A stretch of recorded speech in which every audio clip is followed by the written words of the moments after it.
Welcome to the Real Advisor Podcast, TRAP, TRAP. Please follow us and join in the conversation on Twitter @Advisor Podcast, where you can suggest ideas and themes you'd like the TRAP team to discuss. Also remember to like and subscribe to our YouTube channel and leave a 6 out of 5-star review on iTunes. Doing all this really helps us, which means we can do more to help you. Now let's head over to the studio for the latest pile of TRAP.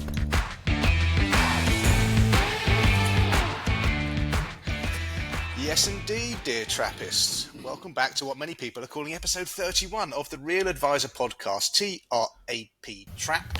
My name is Lick Lincoln. Joining me as ever are the three other horsemen of the apocalypse. Carl the Voice Ridger, Alan the Storyteller Smith, and Andy Hart. Now, gentlemen, we have a show. Nick, sorry to interrupt so soon. Just your backdrop looks a bit different. Are you not at home? No, thank you. I'm not at home. No, I'm in my parents' place in Benarafi on the Costa del Sol, about 20 miles east of Malaga. My dad was playing petanque in the garden last week with my brother and his family. Petanque is the Spanish version of boule. And if you don't know what boule is, it's basically a game where you throw metal balls into gravel, and it's duller than that in reality. Anyway, somehow he managed to fall and break his leg playing petanque. So I'm now here managing the fort with Mother, and Dad has just come out of hospital and gone into an assisted care rehab facility, and he'll probably be there for the next 3 to 6 months as they work on his broken leg and getting him walking. I know. And then this morning I found out he's also got COVID, so we're not sure whether we can visit him now and what the restrictions are. So I've packed Mother off, so I've got a quiet house because business comes first. And she's going to the care home anyway to see if she can bustle her way in to see him. My mother was a force of nature. The Spanish won't know what's hit her when she turns up at the rehab place. So that's where I am. So I think now we wish him well, Nick, and well. The show must go on. It's great that you've continued have mic, have headset, and the podcast goes on. Yeah, I think we're two all now, aren't we? You've done 2 overseas ones, I've done 2 overseas ones, and Andy and the voice are yet to get off the mark. Well, Carl never will get off the mark, but he's very solid in Limerick, but take him outside. The boy dissolves. The boy dissolves. Anyway, best of luck to Father Lincoln. Thank you very much. Send him our best wishes. Thank you guys for your support behind the scenes. Are we quickly going to shoehorn the England game in? The England semi-final was a pretty rough game to watch. In the end, obviously, SA won by a point. I think even the neutrals felt sorry for England, which says a lot about the game. Anyway, any other brief? Come on. I wouldn't make sweeping generalisations like that. That's anyway, not what you said in the WhatsApp group. Come on. Fair play to England. They stood up and they were counted. Owen Farrell is a magnificent rugby player. He really is.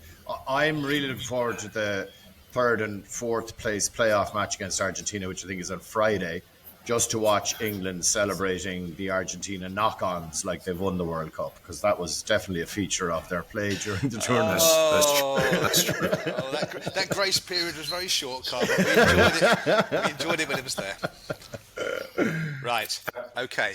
Are we ready? Mr. Hart, are you ready to give us some more of your super high energy read reviews, of which there could be any number from 2 to 4 to 5. I don't tell you the number anymore. Crack on. Anyway, today we've got 3. The first one is from Jeremy Squibb, who's a good friend of mine, great financial advisor. It's entitled The Conference Bar Available on Demand, 5 stars. This is a wonderful mix of views, opinions, thoughts and ideas, a wise and insightful discussion and great fun.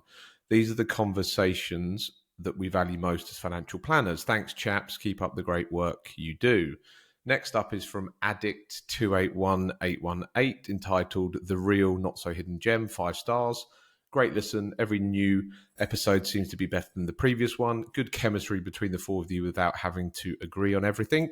Makes me think of my single advice business, the service I offer to my clients, my investment philosophy, my evolution to being the best I can be. Martin Shades, MJS Financial Management. The final one is from Bosch Jan, entitled Only 5 out of 5, 5 stars. What a refreshing, honest, sincere and helpful podcast this is proving to be. As someone who transitioned to the profession 4 years ago, the tips, tricks, dialogue and unbiased views have helped me transform the way I think about doing business, and all for the better. Thank you for the great pod. Back to you, boss. Great stuff. Thanks, Andy. Yes, so thank you very much, guys, girls, and those in between for those reviews. They are really, really important to us in numerous ways, mostly just mental reinforcement that what we're doing is of value. And thank you also for putting your names in those reviews if you want to do so, rather than just use an anonymous hashtag. That's great. And just, I think, engenders a bit more community, which is what we're all kind of about, because this show is as much made by you as it's made by us four jabronis. Okay, so moving on to the topical tidbits. Yeah, we got a lot of really good news stuff this week, and well, let's lead off with the big thing, the SJP, and maybe Consumer Duty doing some decent duty. Alan. Well, yes, this was obviously the biggest news in our sector of the last couple of weeks, and the news is that St James's Place, the largest wealth management group in the UK, announced some fairly sweeping changes to their structure, their fee model, their overall setup. Yeah.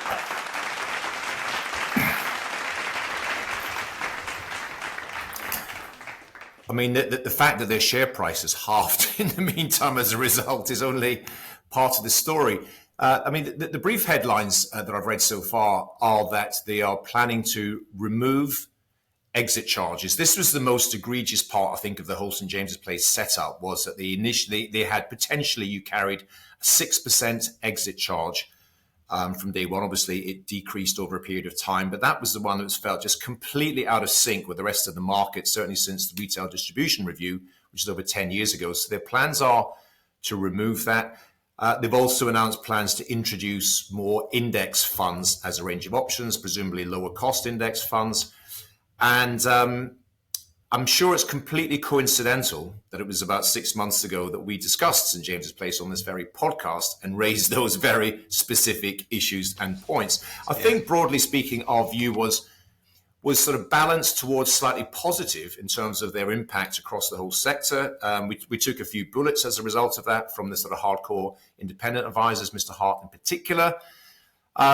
But the kind of those standout issues that we did highlight as being just not in line with the modern sort of financial planning business, they've suggested they are going to change. Yes, it's not going to happen overnight. They've had a few sort of negative comments in that I understand these changes are not going to be brought into the end of 2025. But, you know, this is a huge organization. This is a 150 billion assets under management FTSE 100 company, and I don't expect them to flip overnight. There's a huge amount of knock-on impact within this as well, in terms of the structure, how they recruit advisors, how they lend money to advisors to fund practice buyouts. There's a whole lot of knock-on second and third order impacts, I think, that have yet to be fully understood.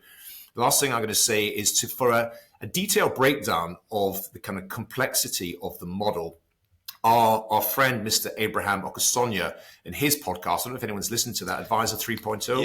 Yeah, he does a sort of deep dive on all this stuff. It's quite interesting that he unpacks much more than I had understood about the model, how it operates and how it's likely to change. But I would just say for a company of their size to make these changes is so refreshing, because most organizations, most listed businesses are concerned only about the next quarter results and therefore their share price.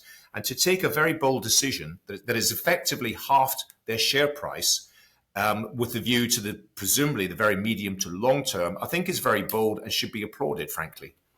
What are your thoughts, guys? Yeah, totally agree with that. And yeah, sorry, I'll come to you, Andy. I and also, you know, just be careful with those IFAs who are passionately against SJP for various reasons, whatever they may be, valid or invalid. Just watch out, because if SJP really do make a transition to being more passive based, I'll never go entirely passive, but more passive based, certainly more financial planning based. I mean, I know that Andy does a lot of training with them on Voyant SJP, so they do use the cash flow modeling. If they start using passives, embracing full fat financial planning, and then you've got that advice guarantee, and you've still got the nice cartridge paper and the nice swanky country homes for the seminars, which people, it's going to be a pretty compelling proposition. So just, you know, and they'll this in time they will come out of this stronger. And as you said, Alan, well done on them for having the balls to do it, seeing the share price drop off. But if they're nothing else if not long-term visionaries, the people behind the SJP brand. They'll know there'll be short-term pain, but long-term this could make them even more powerful, I think. Andy. Yeah, a couple of points. I do quite a lot of training with them, so I see it from the inside, and they're certainly heading in the right direction. I echo what Alan and both of you said, Nick, about large firms making big decisions, which is great. I mean, my real problem is with the purely investment managers that charge close to 3% for absolutely no financial planning, no financial advice, no money flow, no tax planning. You know, the real pirates and pinstripes. These are the firms that I hope they're going after.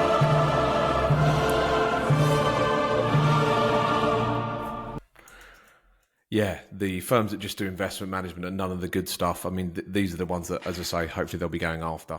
The other thing about, obviously the share price being hammered, this is good news for end consumers.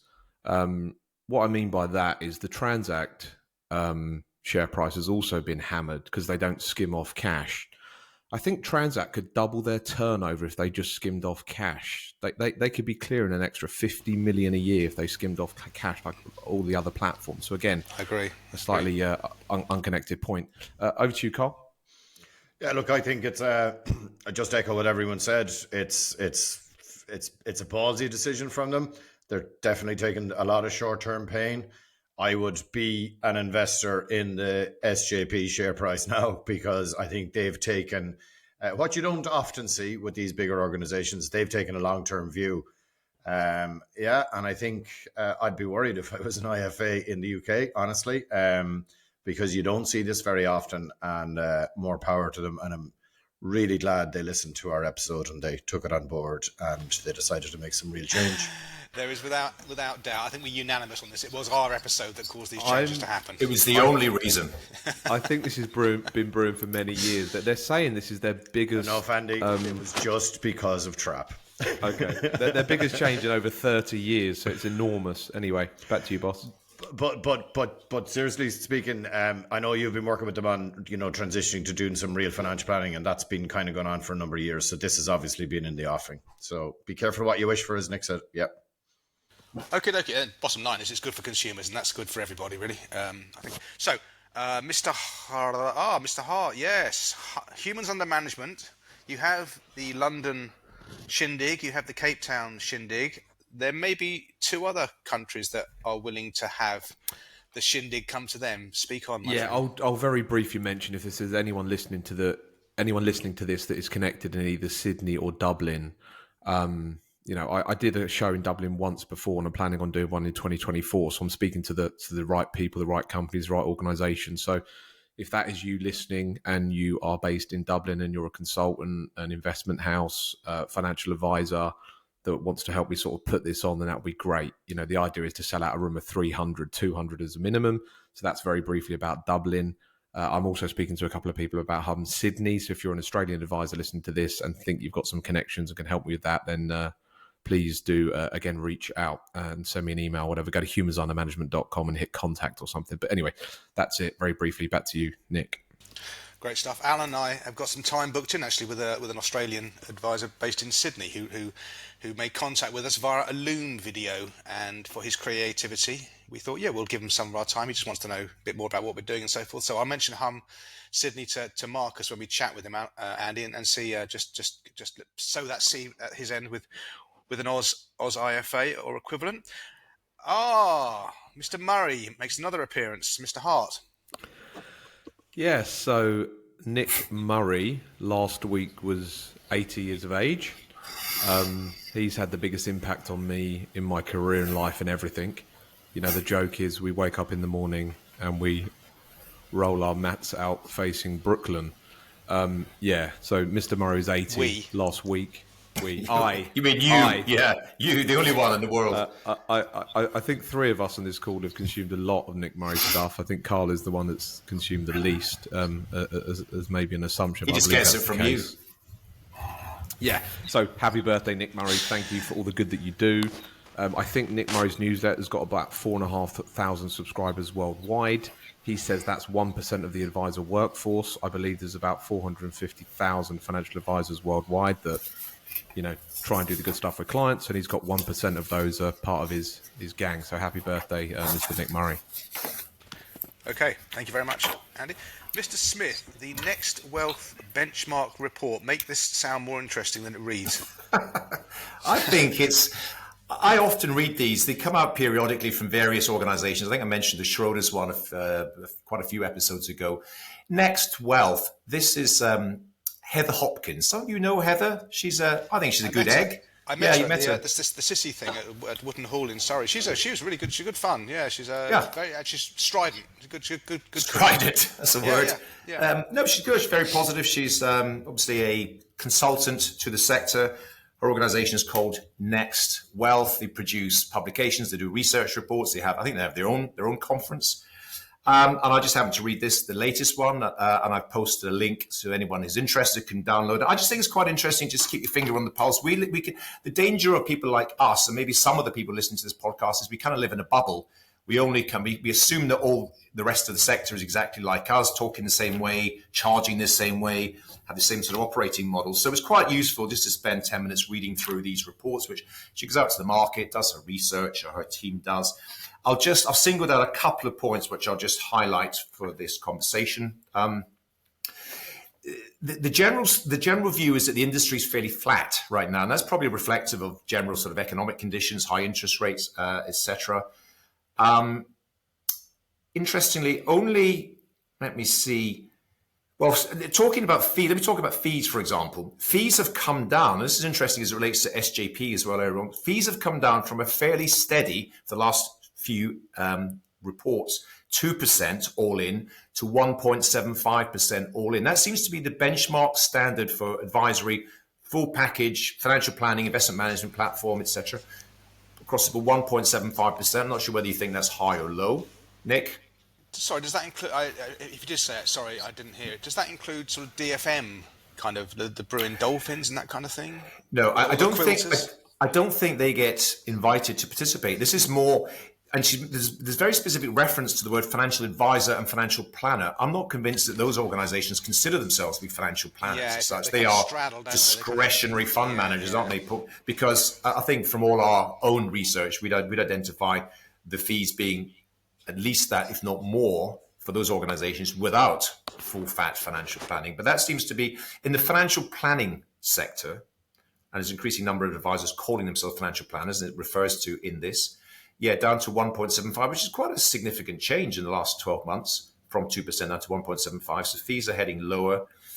And on average, it says only 50% of firms are planning to grow by taking on new clients. 45% aiming to increase assets under management. So it feels like a fairly, sort of static market that a lot of firms, at least half the market, according to the survey, is kind of holding steady, not looking to hire anyone, not looking to take on a lot of new clients. This is the feedback. That seems punchy to me, Alan. That does seem. That's the research. I don't know how many firms. There's certainly within the hundreds of firms that have been researched. And a significant number have been approached in terms of, a number are planning to sell their firms. 16% are planning to sell the firms, and half the market has been approached to sell the firms. So there's a few sort of bullet points there worth having a look. If nothing else, just sort of identify how your own organization fits with the broader market as in terms of the people who've been surveyed. It feels like we're currently in a period of kind of transition, maybe holding the ship steady, high interest rates, etc. Not looking to recruit a lot of people, not looking to take on a lot of clients. So interesting. Posted a link to it in the show notes. Okay, thank you, Mr. Smith. Appreciate that. Now, Voice, the Irish budget, not great for investors. Yeah, so the budget was last week, the week before, I can't remember. But anyway, so there was very little really changed in it. There was kind of significant change in the previous budget with regard to PRSAs. There has been a little further tweak that basically all pension contracts in Ireland are going to be heading down the PRSA route, which is kind of good because you've got only two now. You've got kind of master trusts and then you've got PRSAs. So it does take a lot of the complexity out of it. And there are some good rules around PRSAs that you can't have exit fees and that kind of stuff. So it is better for the consumer. And there's some kind of good rules in there in terms of what advisors, and contribution levels. I've spoken about that before. But I suppose the big one was we were hoping in this budget that the gap between exit tax on funds, which is 41%, and CGT, which is 33%, that might be closed. And it hasn't been closed. However, the minister did say that he has now asked for a report and that the report will be back to him kind of next summer. So we'll be hopeful for some kind of changes in that in the budget next year. The problem with that, of course, is that I have come across a couple of high net worth folks who feel that, you know, by investing, just buying shares themselves, that they can kind of replicate. They certainly couldn't replicate a DFA World Allocation Fund that has 13,000 stocks, but they're going, oh yeah, I could probably replicate or get close to an S&P 500 index, right? Because that reduces my tax rate from 41% on my gain to 33%, which is not insignificant. But this is the classic case of the tax wagging the tail of the investment dog, right? You cannot try and replicate an S&P 500 by doing it yourself because of trading costs, because of rebalancing, because of tax issues. You lose all of that potential gain by trying to do it yourself. So it doesn't make sense. But having said that, it also doesn't make sense that CGT and exit tax have this vast differential.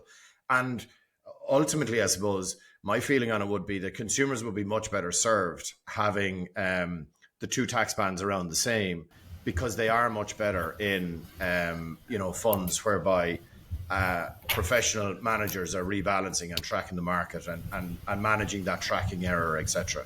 So that was kind of a little bit disappointing, but it is in the pipeline. So there's just one other point from the budget, but Alan, you have a point to make there. I just wondered whether ETFs are considered individual securities, aren't they? Although behind them they are, thousands of underlying securities. What's the view? Presumably you access ETFs in Ireland. Yeah. What's the tax difference? That's pretty smart for you, Alan.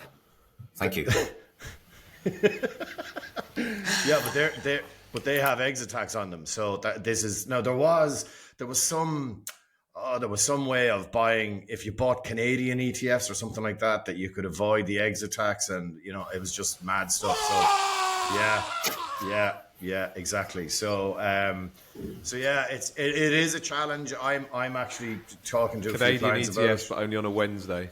Yeah, well, and Andy, do you know what? You couldn't have put it better, right? That's exactly it. And it was like, and then they stopped it. So now people who have all got all these Canadian ETFs are going, oh, Jesus, how do we unwind this? Double scream. Yeah, so it's... So look, I think simplification of the whole thing is just, tell us, work out what tax you want out of this thing, and then just try and equalize it across everything. So that's kind of my view. The other big one, by the way, was EIIS. So I think do you guys call it EIIS? So it's investing in startups and that kind of stuff. EIS, yeah. Yeah, so we call it EIS. That's changed in terms of how old the company is, how big the company is, in terms of your the tax relief that you can get. So they become much less attractive. And look, here's a point that regulation can all of a sudden wipe out businesses or make them much less attractive. Because I know firms who are only doing EIS funds, and now they're going to have to talk to their clients about, well, we have I think you get the higher tax relief on the much riskier ones. So startups who are in business less than 2 years or something like that. Of course you are going to, but that's very high risk. 90% of startups fail and all that good stuff. So, so look, a few changes. They're kind of minor tweaks, but at the same time, it seems like we're heading to a better place, because we're definitely in a better place as of last year's budget in terms of pensions and PRSAs and that kind of stuff. I won't go on much more. It's kind of technical stuff, but I suppose for any Irish advisors out there, important that you do know this stuff. Andy, Alan, myself, I think Carl came across there as actually understanding what he was talking about with that budget, didn't he? That was masterful. It's the first, isn't it? He's reading straight from a script. It's obviously one of his colleagues have passed him something. Yeah, one of his colleagues put a script. Can you read this out, please, Carl? I'm at home. See, these boys are always saying that I don't really know what I'm talking about, but I might ham that. Right. I might ham that up a small bit. Yeah. Thank you. Okay, so we're going to come back to the point on we'll do that. So, voice storyteller, you went to a business strategy workshop run by DFA, Dimensional. Tell us about it. We did indeed. This is, I suppose I was attracted to this one because they were going through DFA a study that if you participate, you get all the results back, which is really, really good. And it kind of helps us in terms of what are the metrics that the best performing advisors worldwide are looking at. Look, it was as all the DFA conferences are. They're done really well. They're slick. I would have honestly preferred a little bit more on that financial advisor study. They did a kind of an hour and a bit on it at the start. I'd have loved 3 hours on it, but I guess probably not everyone would have. But I'm going to delve into a little bit more detail with the DFA folks. The one thing I was struck by in the event was the quality of advisor there, and it's just better than anything else I go to. And the connections and the contacts you make. And there was a few advisors over from Ireland, and I managed to kind of have kind of direct discussions with them at it, and we've agreed to kind of link in a little bit better because there's not too many of us doing the financial planning and the DFA and that kind of stuff. So we can only help each other, and I think there was definitely a feel for that. But also then meeting some advisors who are on this journey, and this was more kind of UK folks that I met, but there was some German folks as well. So it was really interesting hearing their stories as well. And I just thought good vibe about the place, a really, really solid bunch of advisors. And I nearly got more or learnt more out of the chats in the coffees and the few drinks afterwards than I did at the actual conference. So yeah, I thought it was really good. As it is ever the way. Alan, you got something to talk about it as well, and I know you can talk about it because you're unmuted, and you're unmuted through that entire segment with your shuffling of your papers. Continue, good friend. I was at the same event with Carl, and as he says, Dimensional put on a good show. One of the things I look out for in the calendar when they announce their and they generally do it a year in advance, there are various sort of programs, conferences, workshops. This is one that I tend to put in my calendar. The interesting thing about Dimensional, they've got a program called Dimensional 360, and I hesitate to make this podcast kind of an advertisement for Dimensional fund advisors, but it is one thing that we all agree with. The four of us have in common. We all use their investment funds within our businesses. But the thing I find particularly interesting about Dimensional is they say, look, here's how we think the world operates in terms of an investment philosophy. Here's the evidence. Here's the kind of empirical research that backs it up. Do you engage? Do you want to engage or not? And if you don't, perfectly fine. If you do, it's almost like that's a given now. That's taken. Now, what are the other issues and challenges within your business? And the idea of this kind of a complete view of your business, this Dimensional 360, is they talk about investments, that's all part of it, but then they talk about strategy, because we're all in business. We're all either, trying to start a business, trying to grow a business, trying to maintain a business.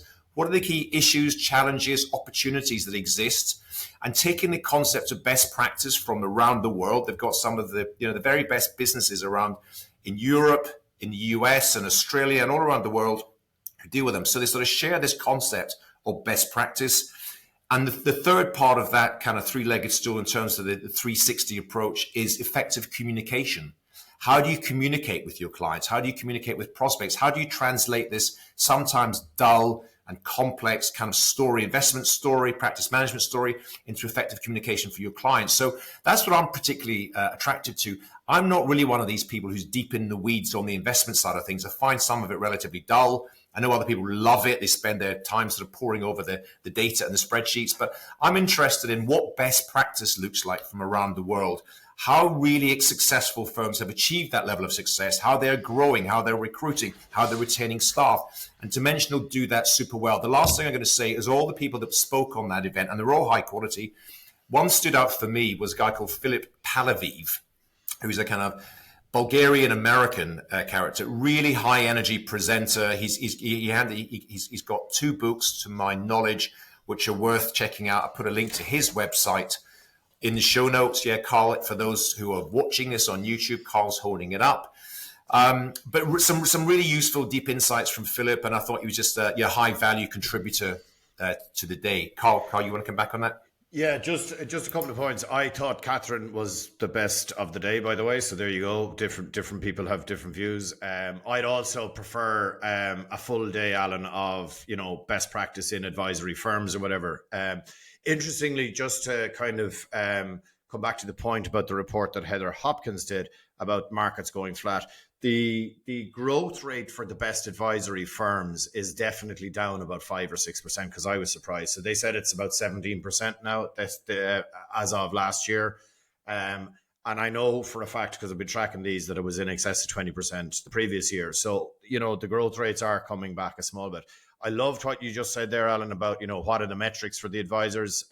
They actually put it down in a slide. So I've written them down. It's revenue, profitability, client retention, employee retention, and revenue per advisor. So if you have a firm that's kind of in growth mode and you want to track the metrics that the best firms track, there you go. And that's what we're going to do at Metas. We've already put that in place, and we have a meeting on that tomorrow. So best practice. I thought it was brilliant. And loved meeting all the advisors. It was really cool. A big shout out to Rahit, who I had lots of chat with. And just a great guy who's kind of starting out, and I loved hearing his story. I was inspired by him. I really was. Yeah, he was good fun. Andy. Dimensional teach financial advisors how to be excellent, so it can't be praised enough. Just to sort of lighten the mood. Yeah, I rocked up after for drinks with you guys, and we had a few pints in a few pubs in Farringdon. We ended up in a lovely Italian restaurant, the best ravioli I've eaten for a long time. Lots of fun. Anyway, this was quite funny. Carl and I, the serious players here, we were there the whole day. We were sort of consuming all the information. These two jokers rock up for the drinks afterwards. Yeah, but it's good fun. Often the best bits of the conference are the bits at between the gaps and at the end. But all joking aside, I met a lot of great advisors in the pub, and I've agreed a conference speaker for next year. There's a connection for a conference. There's loads of good stuff that happens with advisors in and around the DFA. So that's quite a lot. DFA pitch over. A lot of TRAPists were in attendance, weren't they? Quite a lot of people who listened to this podcast were there. Yes, quite nice. Carl was a celebrity. People begging him to have selfies taken with him, showing all their colleagues. It was quite fun. What was your colleague? What did Paddy say? He said it's like hanging out with a celebrity footballer, and you're the sort of non-famous one standing alongside. They're not selfies. They're Deweys. Deweys are two people, Alan. Selfies are single. Add to list. Yeah, he texts Keane back to the office going, "For feck's sake, Carl's like a celebrity here." And Keane went, "Oh, I'd say he's hating that." Right, have we done enough ego massaging? Good. Moving on to this is so M&G is closing its physical property fund, and this is really a very quick trip down nostalgia lane, and just sort of commenting on the changing investment landscape and the way things are done now. When I used to work for Allied Dunbar in the 1990s, we didn't have with profits. We were a totally unit linked. Basically, we were the future. But the future then was hard to sell. You could sell on Alperton High Street because you were flogging with profits, weren't you, Alan? We didn't have that. The closest we had was a commercial property fund, the Allied Dunbar Commercial Property Fund, which invested in bricks and mortar commercial properties, so retail, business parks, offices, light industrial. And it had a very low correlation to the stock market, so it was kind of an alternative thing. And I when I became an IFA, I used bricks and mortar commercial property funds from Allied Dunbar, which was then Zurich, and then L&G, and maybe some M&G. And I stopped kind of using them around the credit crunch because they're highly liquid, these funds. And when people want to come out of them, the fund manager has to sell property, and some of these properties are millions of pounds worth of property. They don't sell all that often, so they're very illiquid, and there were gates put up on coming out of those funds in the credit crunch. So I thought, hold on, I don't need this. So I kind of migrated to using a REIT fund, a real estate investment trust fund, the BlackRock one, which they recently, 2 years ago, they changed to put some ESG garbage in the title. So I thought, well, I'm getting rid of that, and of course I've got rid of that as well now as I use the one fund philosophy. But just a throwback really. So M&G are closing this fund. It was a massive property fund. They're saying they're going to just sell the properties within the fund over time and return it back to investors in the form of cash. But of course, those investors are locked in. So we do cash flow modeling for people, and the idea is that the cash is there when the cash is needed. That's really what we do. And alongside that, we make sure there's always going to be enough cash for future needs. Very difficult now if you're one of these gated property funds, but a sign of the times. These were all the rage a while ago, and that just caught my eye. Just a quick point on that, Nick. This is the challenge of having what they call open-ended funds with illiquid assets, isn't it? You've got a fund that it can have money coming in and out, but the underlying asset is entirely illiquid. And the challenge then is that they have to keep quite a high, significant proportion in cash to keep liquidity, which then has an impact in the long term, sort of cash drag on the overall yield and return. Just as we are topical tidbits, Mr. Hart and I went and looked. I've got an office in the City of London. Been here for 9 years. We're coming up to the end of our lease, and of course, we're looking around. And of course, everything I'm reading is, well, office rents. There's going to be loads of empty office space. Everyone's working from home half the time. The modern approach is to have a kind of flexi office type space, kind of these WeWork type things, and then have some dedicated offices with some sort of open plan things. Anyway, I went and had a look at an office space last week. Very nice it was, all kind of modern and funky and interesting, and it's in the City of London. And for those people who know about this stuff, just to give you a headline, do you remember, Andy, the guy was quoting, now it's an all-inclusive, all your rent and electricity and all the rest of it, but £248 a square foot. Now that is about 3 times what we're currently paying for our basic rent. Exactly. So this view that property, all these sort of empty office space is going to be desolate and the City of London is going to be empty, etc., for whatever reason, it's not quite true. Now, I think that's a punchy sort of first offer, but wow, I was absolutely gobsmacked when he quoted that rate. Remember, Andy? Yeah, it was pretty punchy. It was a lovely office, fantastic location, great inside, lovely balconies, etc. But yeah, punchy numbers. I think you need lovely balconies if you're going to start paying that kind of money, because you might be jumping off them after a year or so. Jeez, that is expensive, isn't it? Yeah, you can't do client meetings and lovely balconies. That's all I'll say about that. Yeah, it's a bit more than Limerick, I'm imagining, in terms of the rental. But there we go. Slightly. Okay, good stuff. Moving on. Okay, so the final topical tidbit, and this could be this could be something that could evolve into a bit of a long subject. Mr. Hart, starting a mastermind, do's and don'ts, good ideas. We have been around the block with this a few times, haven't we, Andy? Yeah, I think we have, but a couple of people have reached out since then. And I know some people have set up masterminds following on from TRAP. I spoke to a guy, Northern Irish advisor, he's done it. I think Alan spoke to guys in Scotland, they've done it. So I've set up a couple of masterminds over the years. I set up like the Vointis user group. I've obviously created Hum, which is slightly different. It's more like a sort of conference and sort of company. Andy, the ultra crepidarian Andy, he knows about everything. Andy can't be told anything. His name is Andrew Hart. Andrew Hart. Oh, beautiful. I walked straight into that one, didn't I? But the mastermind I'm part of that we quote a lot of the time, I didn't set it up, but I've been part of it about 10 years. Obviously, I'm a key member. So that one is, we meet monthly. We meet in a lovely hotel in London. We meet in the Dorchester. We meet at about 8 in the morning and it goes on to 11. It's an important meeting that we all block out a year in advance. And commitment, as in showing up, is a central tenet to the club. So let's say we have 12 meetings a year. You cannot miss more than 2. It's that strict. Successful clubs. The reason why clubs are successful is because commitment from the members. In terms of what we talk about, it's a little bit like this. We have topical tidbits and then meat and potatoes, let's say, as in meat and potatoes is a talk from someone. Over the years, we used to get people in that sold stuff to financial advisors and they pay a fee to sell to, a room full of 40 people. And obviously, if some of us become clients, it's great. If we don't, then obviously that's their sort of dilemma. Whereas now we don't really do that. We sort of cover the cost ourselves. And then we get great speakers in. I suppose how you're going to start one, I'd start, in an ideal world, you start with 10 people, like-minded people, get a couple of, monthly meetings in the diary. If you can't get 10, then obviously 5's okay. If you get 5 people, you say, right, next month you come back, you've got to bring, a mate or another colleague that a similar mindset. And then within, obviously, a month, it will go from 5 to 10. I don't quite know what more about it. I mean, our mastermind, we've got an email group that we email each other sort of questions, queries, help requests. So again, it's all about community, getting to know people better. We meet people outside of the mastermind, so we'll have a coffee before or after, or go and meet them in an office or have lunch. So you want to get to know the people quite well. We've got a big diverse group of people in our mastermind, 40 people, from little old me, solo advisors, to people that work for, large organizations. I think the mix is good. You could get a mastermind with 10 of you that all use the same platform, all use the same fund, and all have the same sort of message to clients.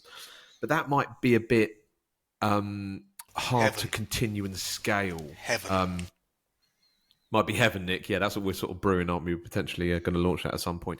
Anyway, so that's my start for 10 on this topical tidbit that is almost a meat and potato. So who's next? I think Carl had his hand up. Yeah, I'll jump in.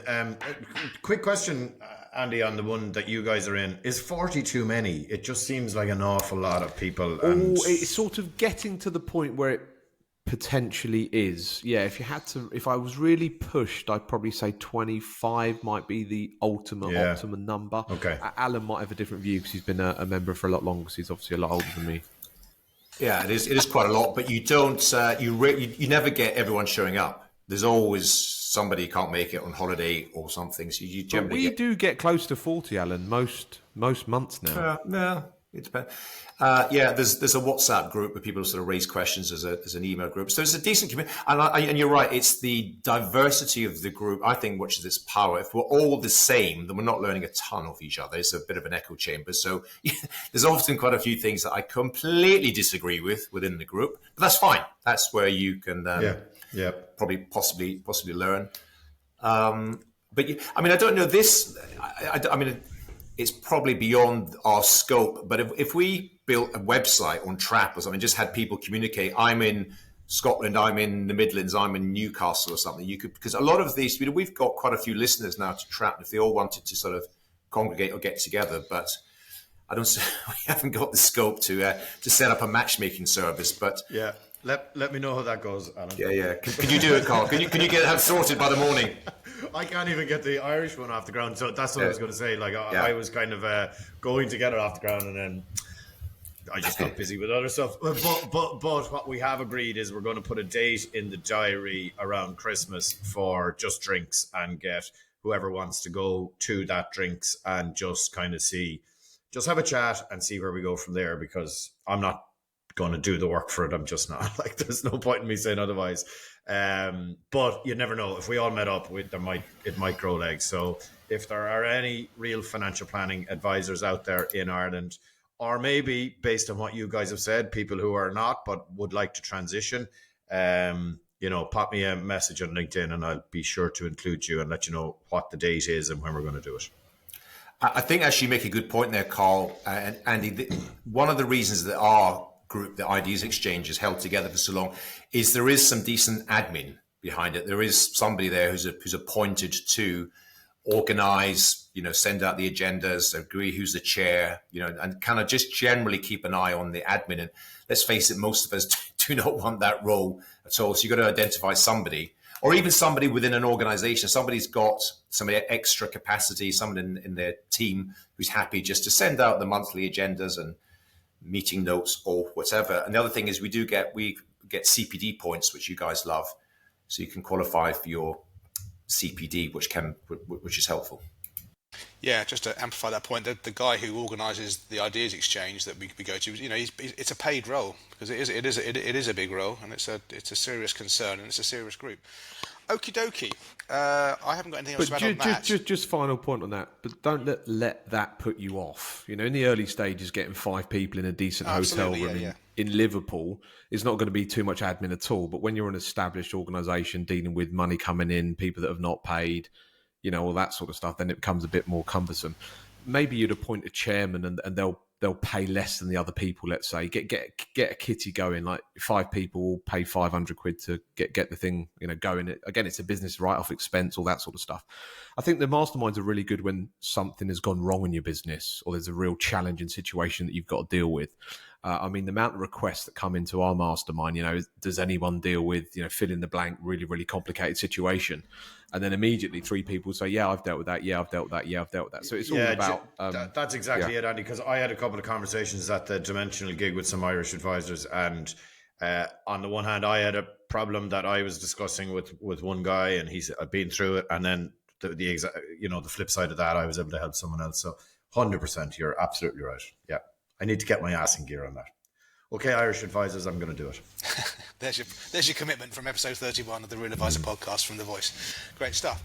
Okay, we've finally managed to thrash our way through the topical tidbits, which tells me we naturally now lead on to the meat and potatoes of episode 31. This was an idea put forward by Mr. Smith. Mr. Smith, a fork in the road, career choices and big decisions. Yeah, thank you. This, I just wait for the knife sharpening to stop. It's off-putting. Come on. Is it? Oh no, it's peeling spuds. It's peeling potatoes. You can tell you don't do your Sunday roast, do you? When you want a man full of testosterone, you want a man who's frightened by the sound of a spuds being peeled. Yeah.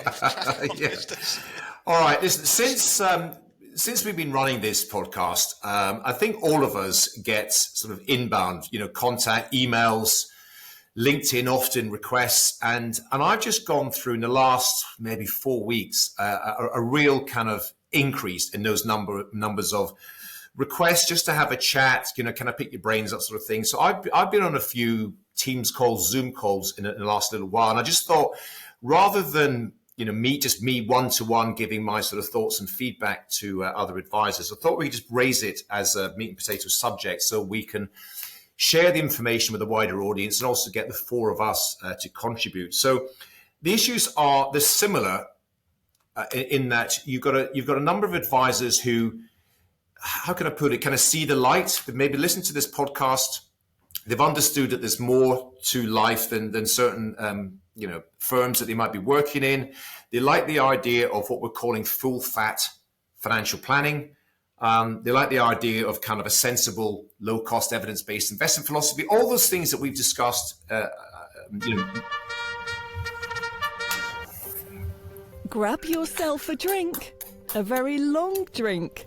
It's story time with Alan Smith. Alan thrashes his biro on his paper pad in anger when the drop comes in mid-flow. I'm just impatient. Get on with it. So, look, obviously I'm not going to name any names, but there's a couple of situations. For example, there is a guy I spoke to, seemed like a really, really nice guy. He really gets it. He understands it. And he's working in a firm that, these firms still exist. They're basically just churning plans. They're just sort of looking at a client's current investment portfolio or pension product, for example, and they're going back to the same client and saying, oh, we found this, I don't know, I'll just make it up. Let's say it's a Scottish widow's pension. We found this Aberdeen pension or Standard Life pension or whatever that's 0.001% cheaper. So we're going to move your funds from this one to that one. We're going to charge you 3% plus 1% ongoing. And it's not real. It's not financial planning at all. So this particular individual says, I'm really frustrated. I'm in this organization. This is what we're doing. I can't get my sort of heart and soul behind it. We're not adding any value whatsoever, and we're charging a lot of money. There's other people in sort of large, what I would call vertically integrated organizations, which again are seeing the challenge of the model that they're currently in. So they're looking for what is the sort of the magic bullet, what is the silver bullet, I should say. What are they trying, what is the way out of this? And so the range of options are from, look, start your own company. Now that's an easy thing to say. It's a hard thing to do. And this is why we're going to sort of unpack this and sort of talk it through.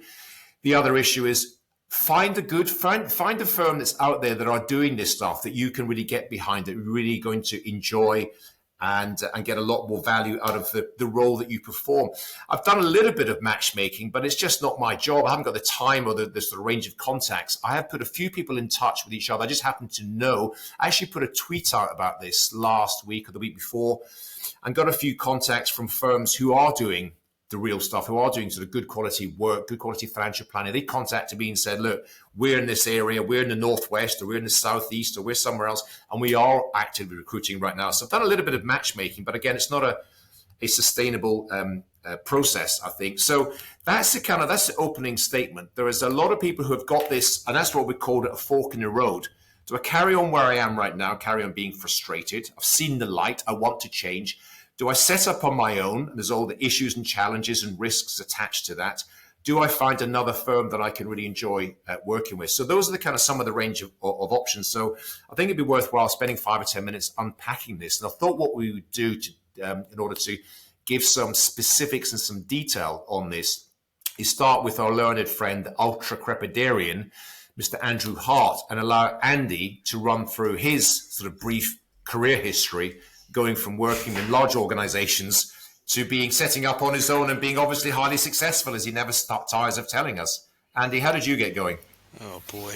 Yeah, I'm going to take a slightly different track to what you've gone through, Alan. So I'm going to give a very brief potted history about how I became a financial advisor, really. So I've been self-employed since I was 24. I'm now 42. I had a job once for 18 months. It was the worst 18 months of my life. Anyway, so I came into this mighty profession on the 1st of November 2008.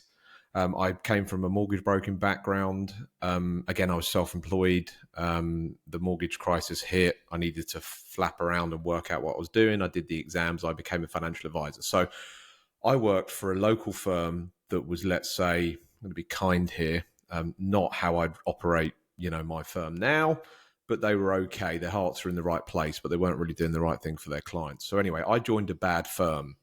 I was working in a bad town.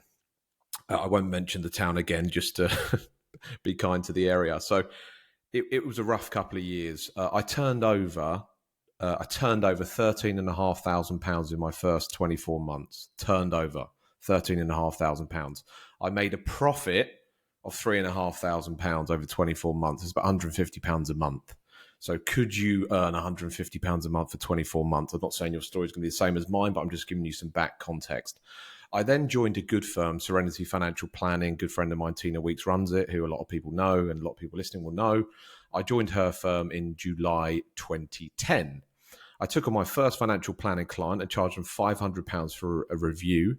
They're still clients now, and I look after over 7 figures for them. They were in a complete mess, so I've done a lot of tidying up for this client.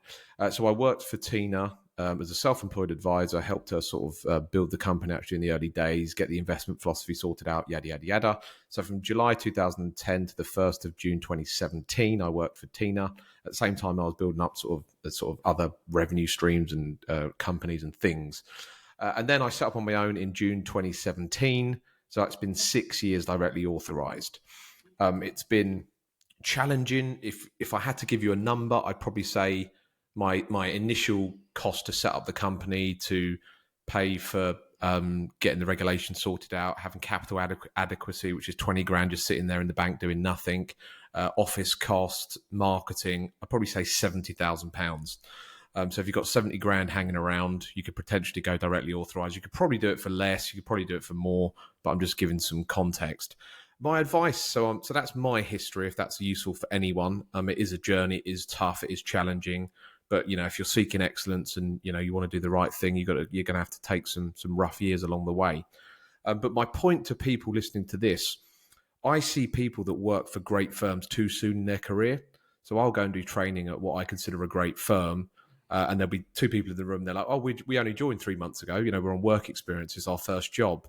And I'm like, do you like it here? And they'll be like, yeah, it's okay. And I think, shit, if you think this is okay, Jesus Christ.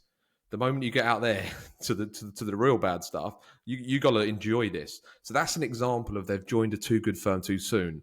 I say, look, you go and work with a crap firm. Then you come here, you'll be like, wow, this is mind blowing. But they've joined a too good firm too soon. I know some people disagree with that. So I'm all right with going to work for a crap firm. The boss not doing the right things, the investment philosophy a bit all over the place. Because then it's up to you to push back and say, well, actually, I don't think that's the right way of doing things. And there's obviously communities like NextGen, there's communities like TRAP, there's things like Hum. So there's a lot of ways to consume information these days coming into the profession. When I came in on the 1st of November 2008, I had nothing. I had a new model advisor that was every 2 weeks. So I've rambled on a bit. It's a decision we'll have to make. There's sort of key forks in the road. You need to do your exams. You need to understand how to do the job correctly. You need to earn money. You need to balance that with, do you have kids and family? It is challenging. And as I said, I earned sweet FA for my first 24 months. But luckily, I had a little bit of money saved. I didn't have kids. mortgage rates were low. I got lucky. But yeah, I took a lot of pain for short term, but long term it's potentially pulling off. So who's next? You didn't mention the best day of your professional life, the day you met me for a coffee and everything changed. The day I went for a coffee with the multi-millionaire Absolute Alan Smith, shambles. that then I ended up buying the coffee. Yeah. That's it. Never let me forget. The key word, a key word you mentioned there, Andy, was the role that luck plays in our lives in every aspect, not just our business lives, but our personal lives and life in general. Certainly in business, luck is, you can't invent luck. It just happens to you. But when it does happen to you, you got to have the nous to be able to seize it. And I think, Carl, you've got some thoughts around this. Yeah, it's funny. Before Andy and Alan joined, myself and Nick were just chatting about this morning before we went on air, and that's exactly what I said. I said, we got to admit here that luck plays a massive part in it. And I think, that was definitely a massive part of, how I've ended up where I am. First of all, I left a brokerage in 2010, set up on my own because I had to. And I wouldn't have if I didn't have to be perfectly honest. I then did my own thing for 3 or 4 years. About halfway through that, I was product selling, as I said before. I went, okay, I'm not adding any value here. I'm not getting any job satisfaction. There must be a better way. So I went researching myself. At the time, Friends First, who no longer exist here, they've been bought out by Aviva, ran a course about financial planning. I went on that course and met Carl Daly, who I met us with originally in 2014. And I kind of just took it from there and went, okay, let's research this as best as we possibly can. I do believe people at that crossroads now are luckier because they do have,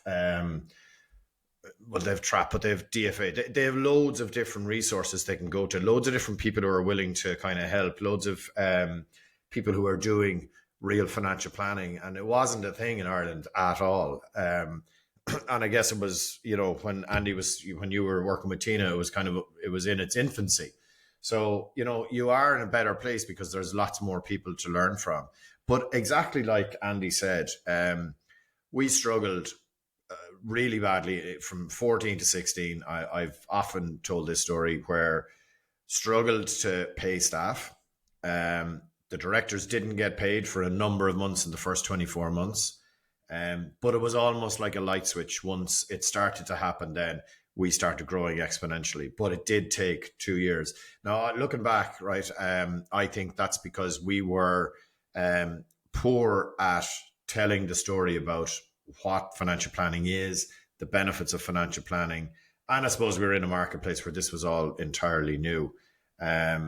So, if you're in a place whereby you're in a firm that's, inverted commas, a bad firm, and you want to go and do it, I think you're lucky in that you're in an environment where you can go and do it. Understand it's going to be difficult for a couple of years. And I always say that. But if you know that you can sell, right? And don't be afraid of that word. You need to sell, right? Because you need to get out in front of people. If you're a person who's sitting behind a laptop, that's not for you. So you just go and find a firm and just go and work for a proper firm. But if you want to do it yourself, you need to be able to sell. You need to be massively, massively resilient. And you need to just consistently go at it day after day after day. And it will become easier. It's never easy, but it will become easier. But I would say anybody thinking about going to do it, just go and do it. Just go and do it. There's so many people out there who need real financial planning. Go back to Alan's story about the starfish, right? There are so many starfish out there, right? And there's loads for everybody. And Irish advisors just go for it because, there's not enough people doing it. So that's what I would say about it. By the way, just one other point. Working for a bad firm, like Andy said, just to reiterate that point, we met somebody who said he worked for a bank assurance channel and it was just sales. Love it. I'd get my kids to do that because you get proper sales training and you'll understand, can you do it? So, it's a big topic. It's a big topic. I don't know. We can't solve it in one episode here. But yeah, that's my views or some of my views on it. Thank you. Thanks, Carl. Let me just come in and I'm going to my very brief backstory, I've shared some of this before, was I set up by myself in the early 2000s, actually 2004 by the time I got going. And I was working, as I mentioned here before, we were working for, an institution for as well as Standard Life at the time. And I joined, so I left there, I left the security. This is the kind of the risk management thing to do. Because a lot of people that I know have got what do you call it? I mean, in fact, they spoke about the dimensional thing last week.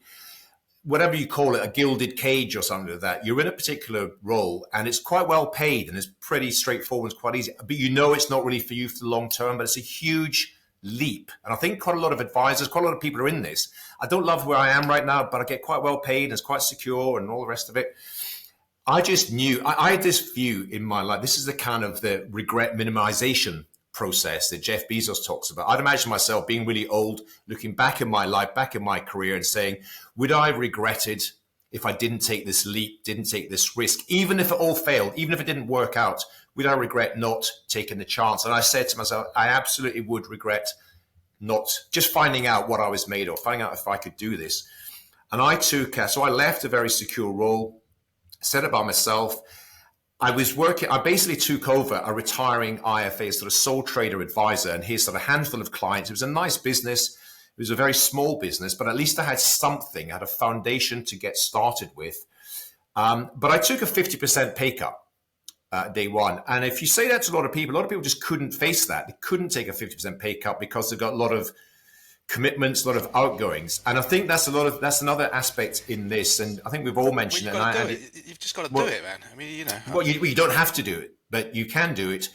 I didn't, like you, Andy, I didn't have a wife, didn't have kids. I just had to kind of feed myself. If I had to live on pot noodles for 6 months or a year, I would do it, wasn't I? And I did have some money saved. You've got to just increase your chances of survival and success, which means you do have to save up a bit of capital, save some money, change, work out what is the minimum cost. It's that basic financial planning, DIY to yourself financial planning. If I had to, I don't want to, but if I had to cut all the holidays, had to just pay the very basic bills, what could I survive on for a period of time? It's not, and setting up a business by yourself, we've all done it to varying degrees. It's not for everyone. It's absolutely not for everyone. Finding yourself in a good practice could be the advantage. I like the idea, we talk about the role of luck. And I like the concept of increasing the surface area of luck. In order to access more luck, it's true, Nick. But Nick doesn't like this sort of talk. We've had this talk before. But it's true. How do you increase? Believing you're lucky. Consultant speak is barred in this place. But it's so true. And how do you increase your surface area? You attend events. You go to conferences. I don't know, the next gen program, you go to a dimensional conference. And it is those chance. I promise, I had a conversation with somebody at the dimensional gig last week over lunch, which is going to lead to a number of other things, which without being there, there's no chance of that happening. So increase your surface area, contribute, go to whatever it is, the CISI, the PFS program, join online debates, online communities. That sort of thing will increase the opportunity because otherwise no one knows where you are or what you're doing. You need to spend time to do your research. Who are the good firms? Well, who decides who the good firms are not? It's up to you. Find out. Research. Go online. Look at their website. See what the materials they're pushing out. You can find out. It won't necessarily automatically come to you. But begin to identify who the best firms are. And of course, you can reach out to them. I think really good people are always in demand. If you've proven that you are a really good person, we kind of spoke about this somewhat in the past as well. If you've created some content, if you've written a blog or a LinkedIn article about your philosophy and your views, and you've shared it with somebody you've identified as being a potentially good firm or a good future employer, then that's going to increase your surface area. No guarantee of things happening. The last thing I'm going to say in very practical terms, I recently interviewed on my award-winning podcast, The Bulletproof Entrepreneur. I interviewed the managing director of the British business bank, who now is a close personal friend of mine, obviously, Richard Bearman. And I didn't know about this, but I think there's some practical application for those people who are thinking of setting up on their own. The British Business Bank has got a subsidiary called Startup Loans, and they will lend up to £25,000 with no fees, no nothing, at a flat rate of 6%, which in the current interest rate environment for business loan is very, very competitive.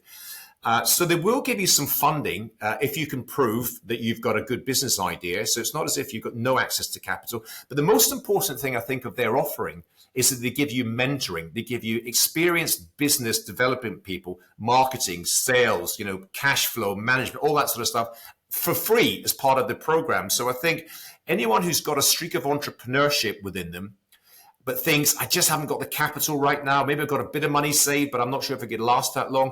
And I put a link to this in the show notes as well. I would check out that organization because they can be potentially beneficial.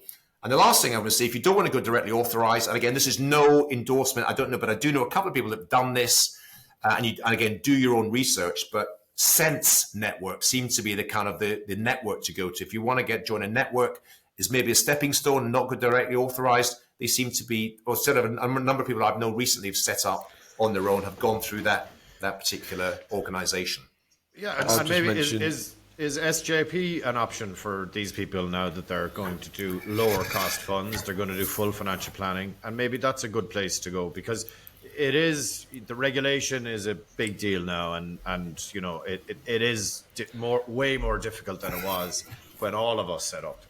Certainly in Ireland, it's exponentially more expensive and cumbersome to do it yourself. So there is a way where you can make a right good living doing the right things, but in other firms. Andy. A couple of points, yeah. I think that's correct, Carl. I've heard people trying to go directly authorised in 2023. It is a lot more cumbersome, and they ask them, they put them through a lot more qualifying than even I think I went through in 2017, even though it was a really complex application. Yeah, there's also another network that I think people use similar to Sense called Valid Path, which is also quite open to advisors in those situations and makes it as friction. Kumbaya, my lord, kumbaya. Valid Path. Kumbaya, my lord. Sounds like some Valid Path. sort of cult, doesn't it? Valid Path. But also picking up on Carl's point, I do say, okay, set up on your own directly authorised or go to SJP. I think all the problems happen in the middle. I talk to hundreds of advisors every single year. All these advisors are happy at SJP, and all the DA people are happy. Everyone in the middle is not happy, and they're looking to do something else. So that's my two extreme views on it. I mean, this is a bit left field. Me and Alan have loosely sort of spoken about it, but we sat down with a young advisor last week. Alan and I, sorry. Am I writing a letter or am I talking in person? You're doing both, mate. Words matter. Keep going, please. Okay. So me and Alan sat down with a younger advisor who's at a good firm, actually, but he's thinking about setting up on his own. So we spoke to him. We said, what's your personal burn rate? How much money do you have in the bank?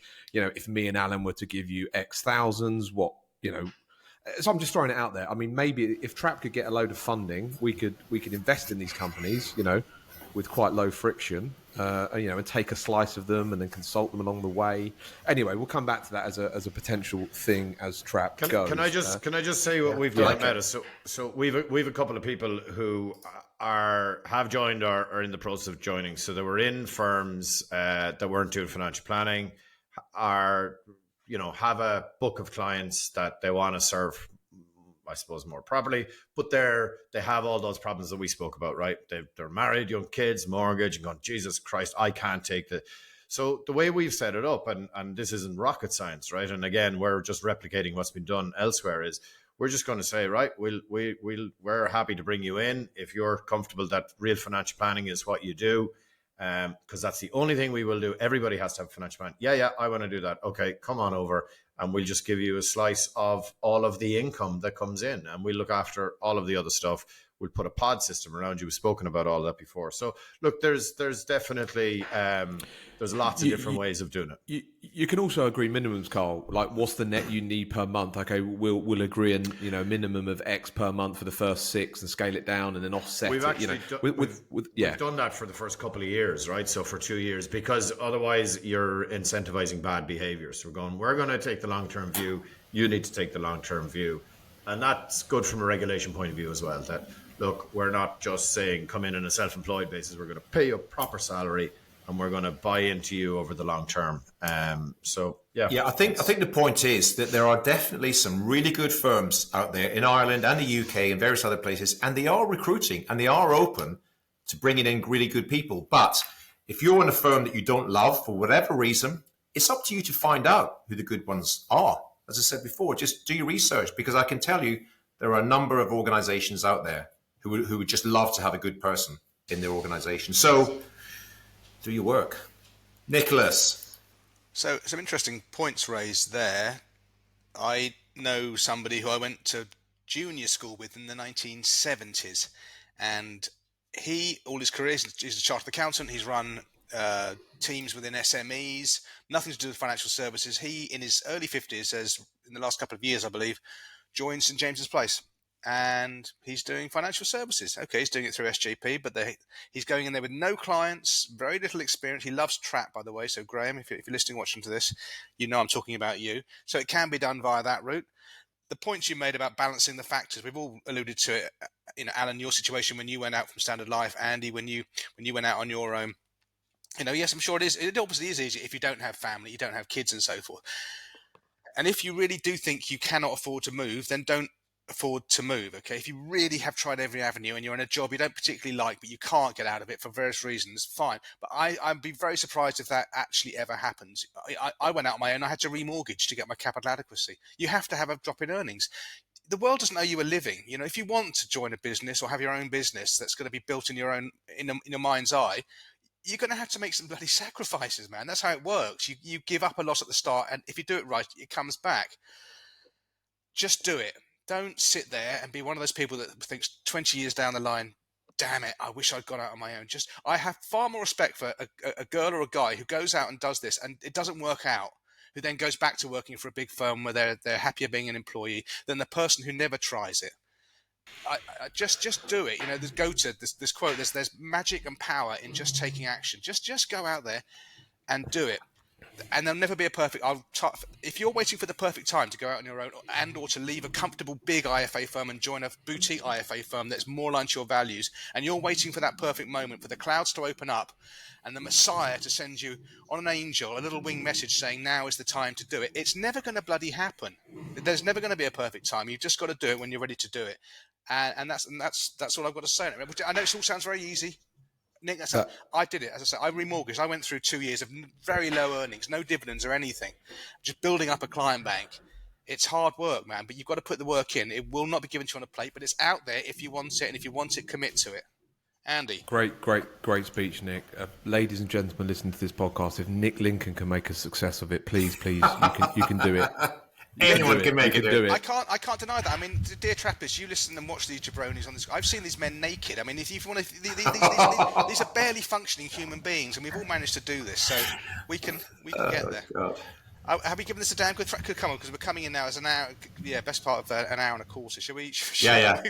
Because even in Spain, Posty follows me around the world, and there she is at my parents' door. Here in Benaharafi, she's hauled the bulging sack up a very steep hill, so she's sweating profusely and she's struggling. Let's open up some Trappist questions and see what's going on here today. Who's the first one from? Oh, this is someone who's been in contact with us before. By the way, these Trappist questions, you can, as you know, pin tweet at the top of our profile. There's a link in there. You can put your question into a Google spreadsheet. Leave your name, leave your Twitter handle, leave your LinkedIn profile, please. There's also in the so-called show notes a link to do exactly the same. Now, this is from Mr. Stuart Mullen, who doesn't have a social handle. Well, if he had a Twitter account, he's forgotten it. So, Stuart, my kind of moron. Hey guys, love the podcast, as I've said in the previous YouTube review. This is excellent. Apologies, I'm not in the trade, but as an airline pilot planning ahead for retirement, your content is superb, wide and varied. Narrow and shallow. What's your thoughts on money market funds as an emergency fund as opposed to instant access premium bonds? Thanks in advance. No, I can't get cheap flights. Everything is full. Revenge travel. Right, that's a brilliant question. Poses various things. I will come after you, Stuart Mullen, for free flights in due course. What does that mean? Revenge travel. I think people catching up. I think after COVID, that's how I saw it. All right, just travelling a lot. All right, just travelling for the sake of it, maybe. I don't know. Stuart, come back to us. Not on Twitter because you're not on it. Right. Andrew Hart. Yeah, I think the perfect solution for a retiring couple, I'm assuming he may or may not be married, 100 grand in premium bonds, the rest 100% global equities, elegant simplicity, avoid money market funds. Obviously, if you want to have a bit of cash for everyday money in whatever bank you bank with, great. 100 grand in premium bonds, high friction to encash them in, blah, blah, blah, blah, blah. Yeah. Financial plan dictated. My two penneth on this is back to this thing about complicating things. That the essence of all we talk about is simplification, not complication, if that's the word. Money market funds, and I can tell you from bitter experience, back in my Standard Life days, and I'm not singling them out because a lot of organizations suffered from this, money market funds were invested in also the underlying assets they held were all sorts of weird and wonderful bonds and sort of things, which in the times you wanted them to be safe and secure, they weren't. And money market funds fell. I mean, it didn't fall by a lot, but they fell about 5% or something. That's not what you want for your sort of immediate access, liquid type funds. So don't bother. What are you trying to do? Trying to squeeze out an extra 0.5% return on it? No, as Andy says, premium bonds, national savings, sort of cash or cash-like. But as soon as you go into these money market, actively managed, actively traded, it's just a different asset class. So don't bother. With the caveat that within pensions, you don't have access to premium bonds and so forth. So there you would go for Stuart, a short dated. This is not advice, by the way, Christ, but maybe a short dated bond fund and or cash at the moment. Now cash, on Transact is paying cash within a pension. 4.86%. Well. It's an amazing rate. Okay, I am conscious of time this week, so perhaps we'll defer. There's a second question. So Richard Polson, thank you for your question. We will answer that in Trap episode 32, but I do think we need to move on to Culture Corner and get some juicy bits out there. Mr. Hart, same as ever, timeless lessons on risk, opportunity, and living a good life. Muted, Andy. Oh, I was doing such so an well, amateur. Embarrassing. I've got my dog behind me as well. He snores quite a bit, so I have I'd like to apologise to everybody for that. Jesus. Okay, so the book recommendation this fortnight is from Morgan Housel, who's a close personal friend of mine.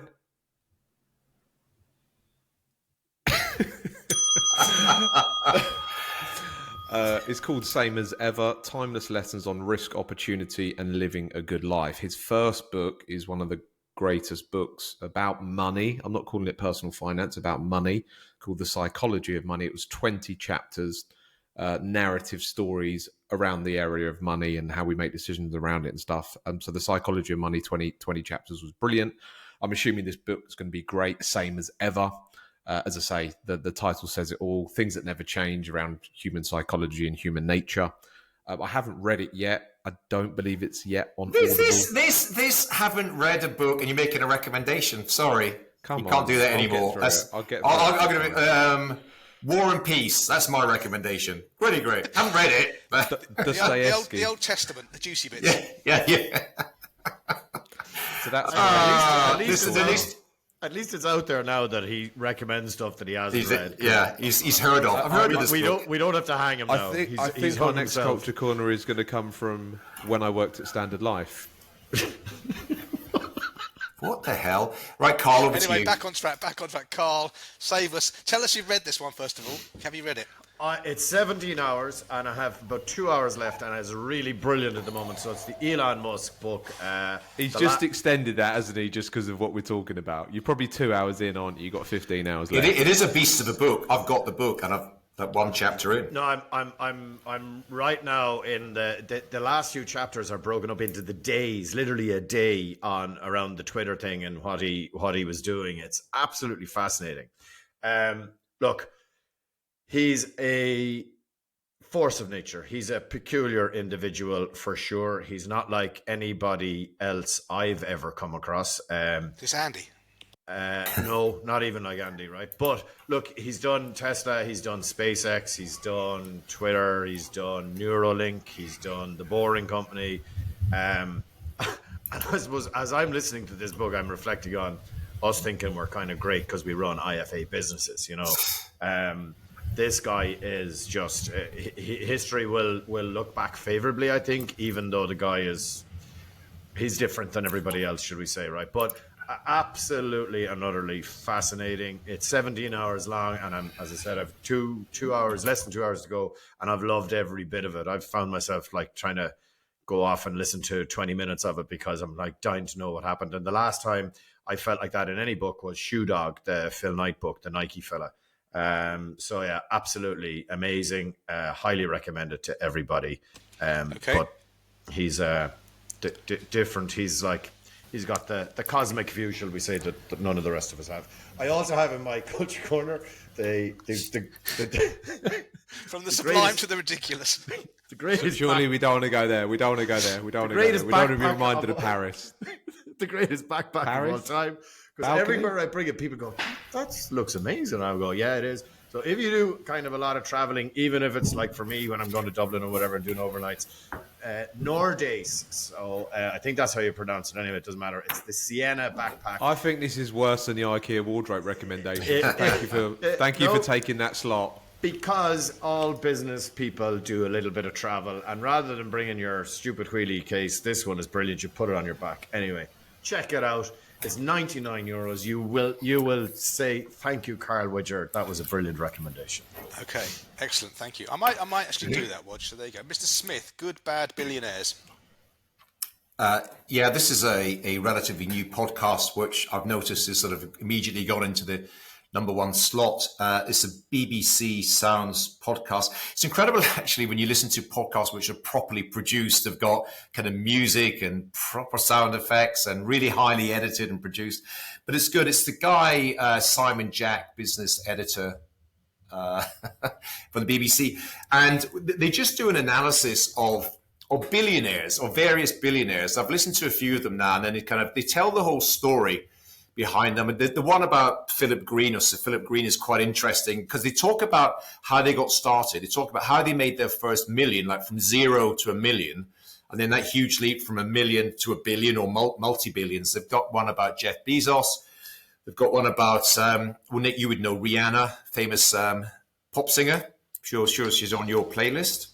Oh, yeah, love her. Yeah. Lead guitarist, yeah? Something like that. Yeah. They got the guy out of the WeWork empire, and then they make a judgment in terms of Adam Newman. Was this a good billionaire or a bad billionaire? And some of them, they got the guy, I can't remember his name, haven't listened to this one yet. The guy, I think it's Irish origin. He was a guy who passed away recently, Carl. An American philanthropist. He became a multi-billionaire and gave away 95% of his money before he died. You can say it, Adam. Philanthropist. Good lad. Chuck Feeney. That's the man. He basically built University of Limerick, which is beside me here. Wow. Yeah, an amazing man. He gave all his money away. Yeah, so he would be classified as a good billionaire. I'll leave it to your own judgment as to whether Sir Philip Green is a good billionaire or a bad billionaire, or Adam Newman. But it's highly entertaining. They're about 35 minutes long, so I find it quite interesting, quite good. Bad billionaires. Adam Newman's a thumbs down from the outside. Yeah, indeed it is. With WeWork. Right. Okay. Right. I don't have a topical tidbit this episode, dear Trappists. I hope you understand. I've got a few other things going on, so I haven't necessarily time to consume either acceptable backpacks or books I haven't read. But I'm definitely. What I'm going to do for the next episode is buy a backpack and not use it. How about that? Yeah. That way I straddle both camps. Or buy a book and not read it. Okay, for the love of Christ, 1 hour. No, you could put an interlayered joke. Put the books that you haven't read in the backpack, and then leave it at home and never use it. Perfect solution. Have it on my shelf. When I worked at Standard Life, didn't get that one. Oh, right, okay, stop pitching. Okay, I think we're done. Are we done? I'm surely. Tell me, it's 1 hour 23 minutes we've got. I think we made a damn good hash of that. So that's a wrap for this episode. Thank you, dear Trappists. Do remember to like and more importantly, to subscribe to us on your podcast app of choice, and also to do so on keep on talking, Andy. It's great.